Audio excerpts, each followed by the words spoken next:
Do you have any like leaks on like collections coming up? Any cool designs? Leaks and collections. And I'll shout out our fantastic intern team. We're working on a few designs. I can't give any leaks yet. Trust me, if I could, I would because I like to. I'm someone that reads like leaks and stuff, especially for sports and everything. So if I could, I would. But we have a lot of stuff in the pipeline. We're working a lot on it. There's some cool designs that the interns have come up with, or like some cool ideas that we want to actuate. There's a few sketches that we have that are pretty cool.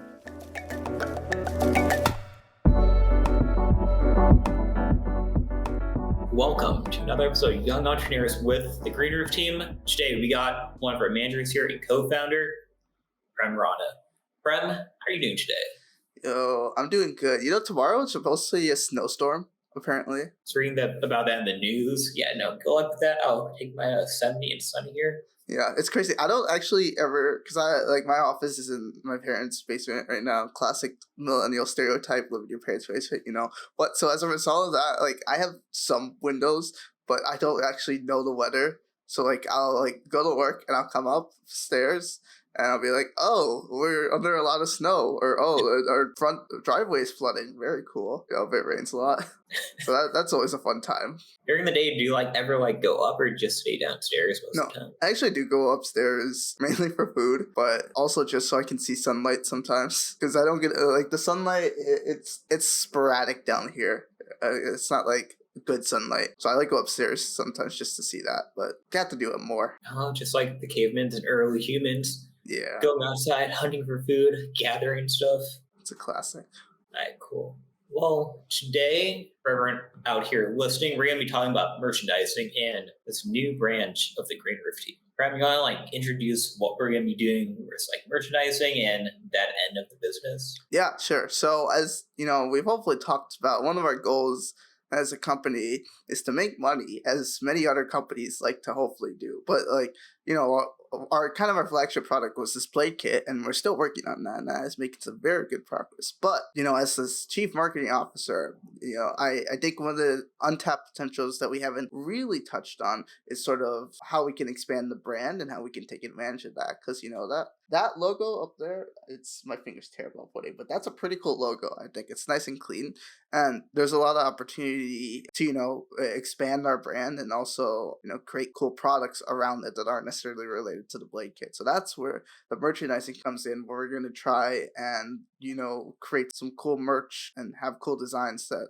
exemplify our company, and kind of like an experimentation platform in some sense. So for someone new to who we are, how do you describe the logo? So I like to describe the logo as a little an underrated smile, because you have the plants as your eyes, and you have the gear as kind of the smile there. So it's a nice little face, but it's very I think it represents kind of startup in some sense, where it's still small and it's growing. The plant's still right there.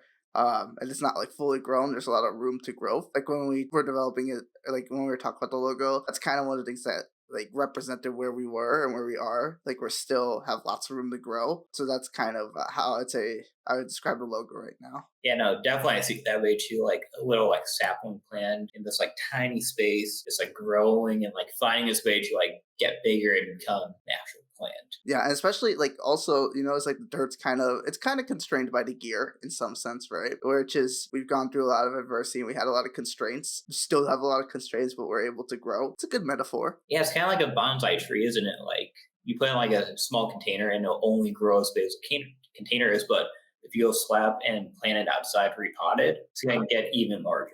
Yeah, exactly. That and bamboo. So I got a lot of plant metaphors for today. Bamboo plants, they grow, I believe, pretty small in the first couple of years, but after you hit year 7 or 5, that grows exponentially. So it's just it's a giant growth spurt, essentially. Basically, yeah. It hits puberty, and then it hits 21 and it goes back down. Oh, nice. But yeah, no, merchandise and different products. So under this branch of our team, try and make money like an actual company. Mm-hmm. What kind of merch do you see us selling and being able to provide out? Right off the bat, just some basic clothing. We have t-shirts, hoodies, sweatshirts, and stuff like that in the pipeline. There's also some products we could sell, like notebooks and other cool merch things, like maybe keychains. Like there's a lot of potential there. But at least initially, we want to start with clothing, because clothing is sort of, I don't want to say it's the easiest, but it's easy for us to vision things around clothing. Do you have any like leaks on like collections coming up? Any cool designs? Leaks and collections. And I'll shout out our fantastic intern team. We're working on a few designs. I can't give any leaks yet. Trust me, if I could, I would, because I like to. I'm someone that reads like leaks and stuff, especially for sports and everything. So if I could, I would. But we have a lot of stuff in the pipeline. We're working a lot on it. There's some cool designs that the interns have come up with, or like some cool ideas that we want to actuate. There's a few sketches that we have that are pretty cool. We have a lot of ideas going around. I'll mention one of the challenges. We can talk about merch and all the good stuff, but there are a lot of times, you never really talk about the challenges. One of the challenges is actually kind of figuring out the direction that we want a specific merch, collection to go. Like if you go to like maybe your favorite company or whatever, and oftentimes they'll have like a clothing line with a central theme. And so, how do you make a collection that's consistent to that theme, that within that company, you can look at that specific shirt and be like, yeah, that's related to that. But it's also like its own thing. You're not just having one item that's a bunch of different colors. You have like designs that are still related to each other in its own collection while still being unique. That's definitely, a challenge in coming up with cool collections. And then like the next thing is making designs that people want to actually wear, which is actually, it's an underrated challenge because everyone has different tastes. So trying to like make that balance, I would say. So what kind of like brands do you like resonate with? And do they have like different collections? Do they have like merch coming out? I mean, for clothing, for me, I'm someone that likes, types of clothes like hoodies. You'll always, I think, 9 times out of 10 see me with a hoodie unless it's like 100 degrees. Then I just can't wear a hoodie. But like that's why I like every season except summer, because I can wear hoodies. So I like those a lot. And kind of like this design, for example, where kind of minimalistic in the front, then I'm not gonna turn around, but there's a cool design in the back. As for like specific brands, more or less the type of brands I follow are more into actually the gaming space that also simultaneously drop clothing. I'll name Optic as one of them, Optic Gaming. They've been doing some interesting merch designs. Sometimes it's lazy, sometimes it's really cool. It's a 50-50. Really is a coin flip. But like designs like that, where it's kind of minimalistic in the front and cool design in the back. Oftentimes, I just want like something that shows what I'm passionate about, or like conversation starter in some sense. Like actually, this is a fun story. One time, I went to a convention in Seattle. It was a gaming convention, like the nerd I am, and I had a jacket on from a music label, and the convention wasn't related to music or whatever. But I wasn't even at the convention. I was at the Needle, essentially, something around the Needle, and I had my jacket on, and someone was like, yo, nice jacket. And I like had a conversation with that dude about like the music label. And so that was really cool, and that was like awesome. So clothing like that's a little bit of a conversation starter. And so like those ideas and things are things that I like trying to keep in mind when designing stuff for the green roof. Definitely agree. Like the design on a shirt can go a long way. Like I have this one like nice like button up collar shirt, the banana shirt. Yeah, classic. Best shirt ever. It's all pink, got bananas on it. Anywhere I go, it's always a conversation starter. A lot of interesting conversations late at night, but other day. Yeah, whereas like have you like worn the banana shirt? Like, do you save that banana shirt for only a specific occasion, or is it something you kind of wear as like, hey, today I'm feeling very banana-ish, so I'll wear that? Nah, I try and keep it only special occasions. Like I think I wear it like maybe once a month at the most if I wear it. Because I feel like if I wear it too much, then it gets stale and like people like expect it. But it's like out of nowhere, if they see me in it, it's like boom. Gotta switch up the wardrobe, Would you consider adding different fruit type of shirt, beyond bananas? Go strawberries, cherries, peaches, I don't know. I saw a kiwi one the other day. I was thinking about it, but I don't know. A collection of like fruit shirts might be kind of cool. Yeah, it would be cool, like you wear a different shirt every weekend, essentially. Every event, you just have a different fruit shirt, so you're known as like the fruit guy. That'd be a cool idea. That's only gonna work when it's warm outside. Oh, smoothies. Smoothie sounds good. But like designs on shirts, like it can go a long way. Like connect people to people. Speaking of like the type of designs, because there are obviously different types of designs. Do you like designs, where the on a t-shirt it's very all over the shirt, or something that's more minimalistic? What would you say is your preference there? Personally, I'm more minimalistic, kind of like having that one big image or one like I don't like shirt just like a pocket, that one image on the corner. That way, like someone's like focused on it and it's not like all scattered. But I know like the banana shirt that gets scattered all over. But I think that's the only kind of shirt I have like that. Yeah, I'm sort of similar in that sense. I like the really minimalistic ones, and like especially because the banana shirt is a dress shirt. So like on dress shirts, the ones that there's like a small little design that kind of is, or like a small image that's kind of repeated across the entire thing. Like I'll give an example. I used to all the time in high school and like early college, I had this red polo that had like a toucan on it, and so that toucan was spread around the entire shirt. It's a really nice polo. I don't think it fits me anymore, but I wore that like all the time. So like that was pretty cool. See, like I feel like those are great shirts, like every once in a while. Like if I was gonna do like a repeating pattern, like I have a lot of shirts like lines on it, or like zigzags kind of stuff. Yeah. Because I feel like that kind of goes with like the style of like wearing khakis that I usually wear. Kind of like completes the outfit. Yeah. So who do you think in Focused On we're designing for? What kind of target audience do you envision? Yeah, so target audience is a great question. It's one that we're definitely still working on. Like right now, kind of the company target audience as a whole, with the Blade Kit at least, is hobbyists, DIYers, students, educators, people who are into green energy, don't really know how to get started, places like that. And kind of what the merch target audience could be is sort of a different avenue in some sense to, get people interested in, what we're doing elsewhere. And this is like an easy entry point per se. Like you'll see, and this goes kind of, it depends on the type of collection, but let's say we have like a nature collection, right, where all of our designs are based on nature, something like that, like just as an example. So then, those designs, they look good, they're interesting, and then, let's say someone sees it and they're like, oh, I'm interested in that shirt, and they go to their website and they see, oh, these guys are not just clothes makers, they're doing other stuff. That's really cool. It's subverted advertising where there's not one specific target audience for the merch in general. This collection maybe is targeted towards one specific group that we think would be interested in kind of the overall company as a whole, and this is kind of our easiest way to reach out to them. So it's more like a supplement, Yeah. something additional, something that people can like buy into and be like, oh, this is something that I find cool. Working with like wind turbines, solar, and tech, and kind of just want to show off some merch and start off conversations. Yeah, like the example I'll give, Supreme. Like Supreme, like people like to give them crap for, their really basic designs, but what they do well is they create brand loyalty, right?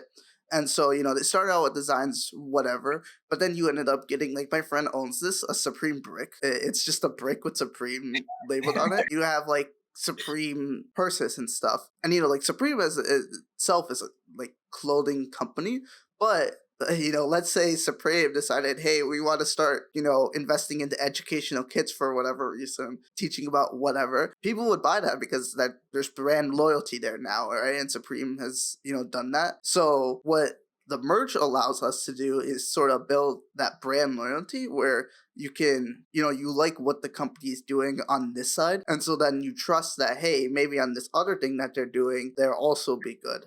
And like it creates sort of like a subconscious association in some sense, I think. Okay. Yeah, I see that. Have you like seen a company where they didn't have a lot of brand loyalty, but you like the products that they do produce? I want to say H&M. Like there's not a specific brand, right? And they don't ever put their brand like all over thing. But the quality of the shirts is pretty good, and like all of my nice wardrobe is like all H&M because it's affordable, and it's like really good basics to like build on. People don't often think about H&M too much, and there was a few TikToks I saw recently where they're like, yeah, if your wardrobe is entirely H&M, you need to rethink your fashion sense, which did not make me feel confident at all. But so like, but I would think they're pretty shoehorned, because like I don't really have a brand loyalty to them. Like their products are good, but H&M is basic, right? There's not many like things that stick out about them. They spread themselves across a lot of different things, and you can like mix and match pretty well. Which is why I got them, because they're easy to mix and match with other pieces of clothing.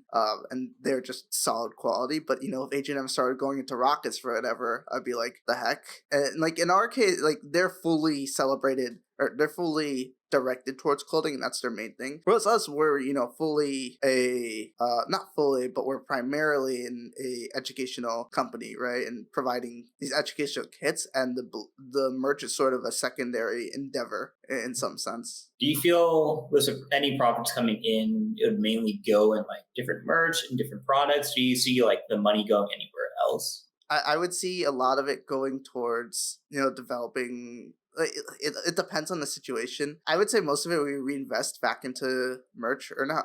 I can't say most. It depends on the situation and what like is doing good. But if we look at the statistics and we're like, hey, merch is doing really well.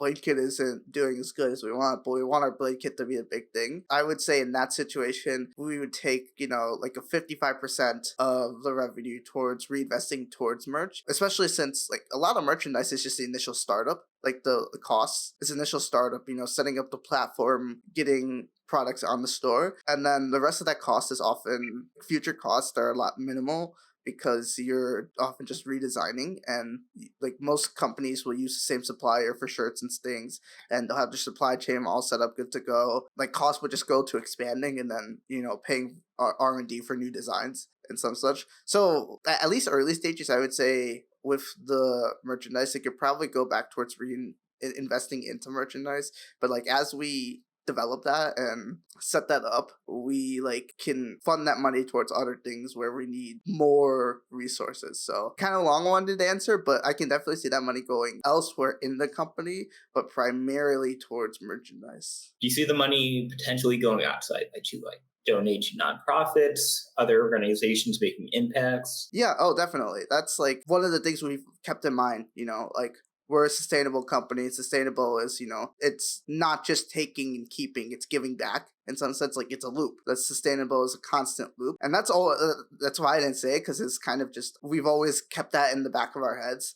We gotta, with the merchandising, we have to give back. And so, definitely there's instances where the collection, a certain amount of proceeds can go towards this cause that we're doing. Or, we partner with some sort of organizations and work with them to maybe give back in some sense. Or like a shirt sold helps. Actually, Zach, one of our managers, because we were talking about things like that, he sent me a TikTok where it's essentially like every shirt sold is a pound garbage removed from the water, from the ocean. Like the company is an ocean cleaning company, so every dollar spent or every shirt sold is a pound of water or pound of garbage removed from the water, right? So stuff like that, that's definitely something that we've always thought about, and it's something we definitely plan to integrate. What it is specifically, can't tell you.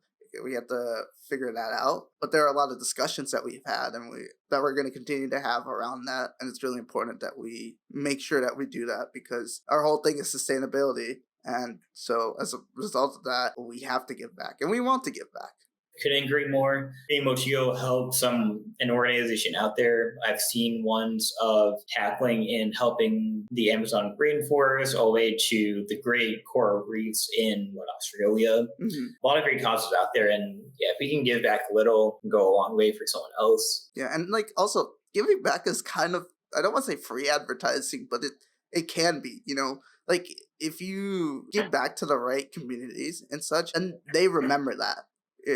I'll give the example of I think like Mr. Beast brought like clean water to like a school in Africa or something like that, or like a community in Africa that had really difficult time getting clean water, and that's him giving back, and so they remember him possibly for the rest of their lives, at least for the next few years. And so like you're helping them grow, then they'll talk about you to their friends or whatever, to people maybe not associated in that community. So that's like again a little bit of free advertising. That's a little bit of a capitalistic view. I'm not gonna lie, it's a little less quote unquote noble, but it's another reason to give back, even if it is a little bit more capitalistic. But you touched upon something. I feel like human nature. Like if someone's giving back to you, like you're gonna remember them. You want to hype them up because they made an impact in your life. And what the saying goes, like you remember what people say, but you remember how they made you feel. Yeah, exactly. It's just like it's building a community in some sense. Oh, just like how we said earlier, merchandise that connects people to people. Yeah. So as we begin coming towards the end of today's episode, do you have any thoughts and any final words you have for the audience listening? Well, I will say, right away when we have merch, buy our merch. It'll be pretty cool. Trust me. I'm committed to making designs and clothing and not just clothing, like our entire merchandising section of the company. I'm committed to make that quality, and I'm committed to make that somewhat affordable, because the way that we're gonna set it up is how I myself would want. Like, if I were on the outside, how would I want things to be? And I'm someone that's very practical and someone that's also very frugal. So, like, I'm committed to making that recurring theme across everything we do, but especially merchandise, making it affordable, making it quality, and making something that you would want to share with your friends, and that if we get people talking and quote unquote build a community. Couldn't have said better myself. Prem, thank you again for jumping on to another episode of Young Entrepreneurs. Always great to be here. Love it. And for everyone tuning in today, don't forget to go and listen to another episode on the podcasting app you have, Spotify, Apple Music, or Google Music, I believe it is. If you have YouTube, come online and watch us as we talk. Yes, you can see our mouths move. It really enhances the experience. Sometimes in the occasional podcast, we'll do hand movements, and that'll be pretty cool. Oh yeah, those are a limited edition. Don't get those. And folks, remember, stay sustainable.